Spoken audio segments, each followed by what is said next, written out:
Good morning, my dear brothers and sisters.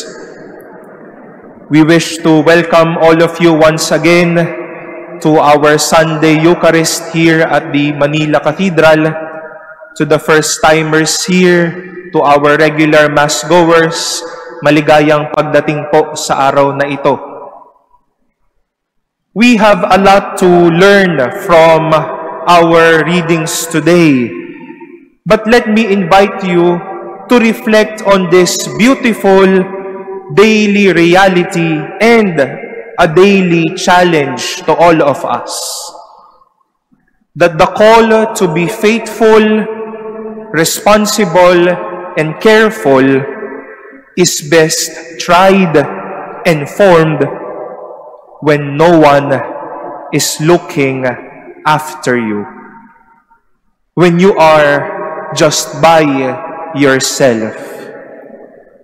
Ang maging tapat, ang maging responsable, at maging maalagain ay pawang mas binibigyang halaga at binubuo sa mga panahong walang nakatingin sa iyo. Walang boses munang gagabay, walang nakatingin kung tama ba ang ginagawa. When things are entrusted to you, when no one is looking after you. You know that I was a seminary formator before coming here. And before becoming a priest, I spent 13 years inside the seminary from high school until graduate school. At damang-dama ko po yung realidad na sinasabi ko, that faithfulness, responsibility, and carefulness is best tried and formed when no one is looking after me or after us. Malinaw po sa seminaryo na kapag weekdays, gigising kami ng 5:15. We have to go to the chapel at 5:45 for prayers, Mass at 6:30, breakfast at 7:15, 8 a.m. for the class, and the rest of the day will follow its normal schedule. But in between those schedules, we were given responsibilities and rules for us to be guided. Sikat lagi ang tanong, pwede po ba ang cellphone sa seminaryo? Bawal po sa seminaryo ang cellphone.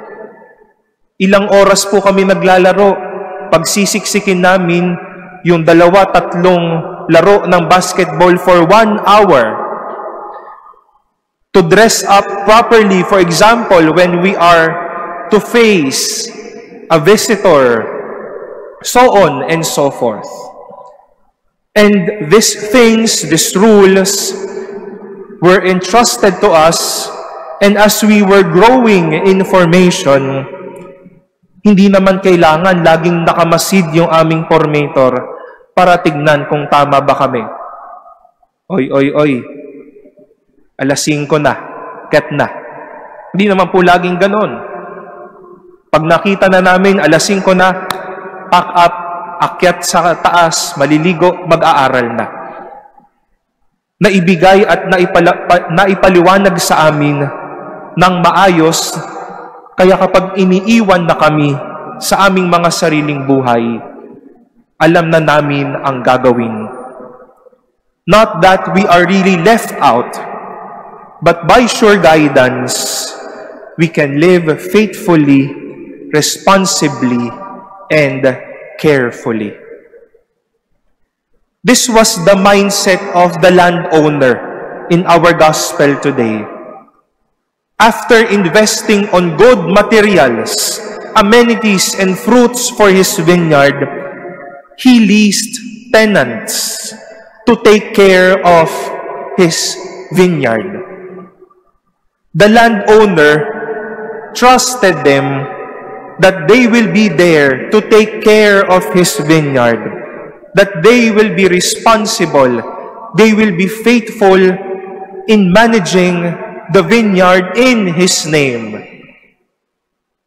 At malinaw pong sinabi ni San Mateo dito po nagkakaroon ng breakthrough yung kwento sa sinasabi ko po kanina. The landowner went on a journey. Hindi po natin alam kung saan talaga siya pumunta o bakit siya lumabas. And as I've said, from that scene came the reality. They were trusted to be faithful, to be responsible and careful, even at a distance. Even if the landowner is not really looking after them, na para pong may CCTV camera yung ubasan na iyon. It was from that intent that this landowner told these tenants, I hired you so that while I am out of my vineyard, you are there to take care of it. The call to be faithful, responsible, and careful is best tried and formed when no one is looking after you. Kunyari po, sa mga bata po na naririto, kunyari po binigyan kayo ng malaking pera ni mami o ni daddy. Ano po ba ang malaki sa mga bata ngayon?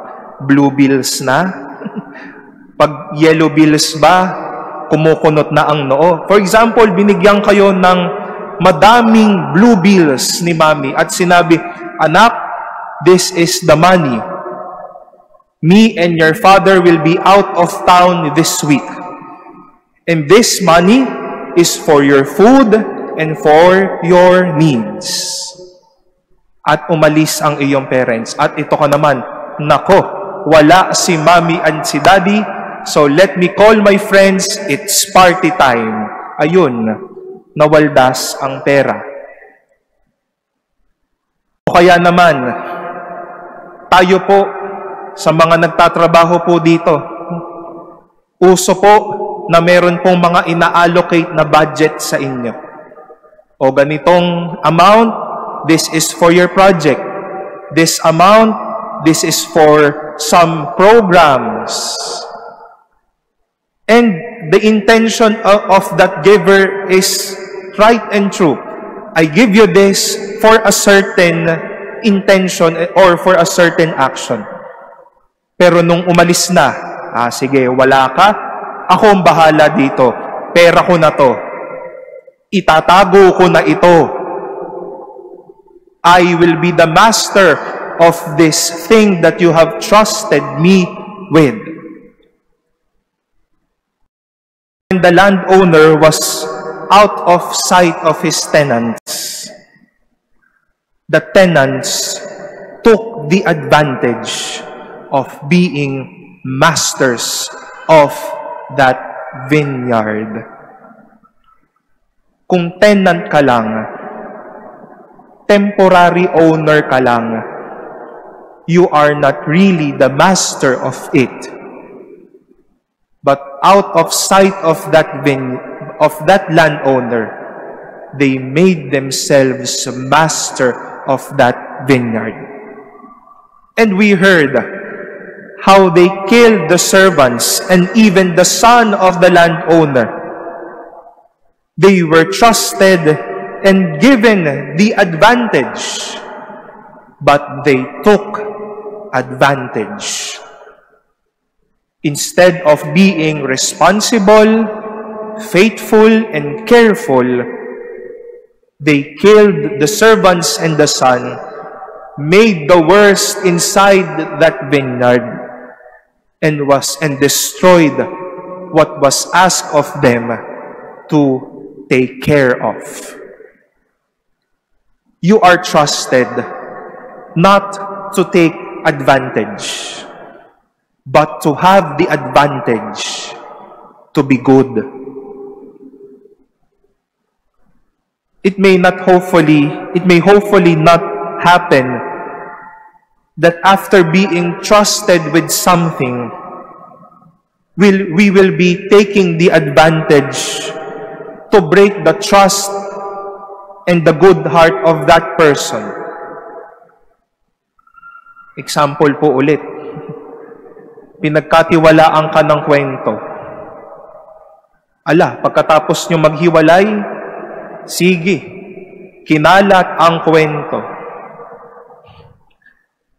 When we are trusted, especially in moments that no one is already looking after us, knowing that we are mature enough to handle things,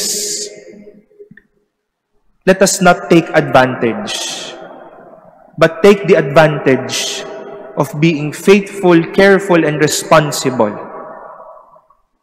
Na parang sasabihin po natin, dahil ipinagkatiwala sa akin ito, kahit malayo yung nagmamay-ari o hindi siya nakatingin sa akin 24 oras, aalagaan at magiging tapat ako sa sinumpa ko sa Kanya na itong bagay na ipinagkatiwala sa akin, mamahalin ko, bibigyan ko ng bunga, at aalagaan ko. My dear brothers and sisters, it is never easy to be faithful, careful, and responsible. As what St. Paul has exhorted us, let us invest into whatever is just, pure, lovely, and gracious. And when we have this, we can be faithful, careful, and responsible. And I would like to add, we can be fruitful, even when no one is looking after us. To grow well and be good, and not to take advantage.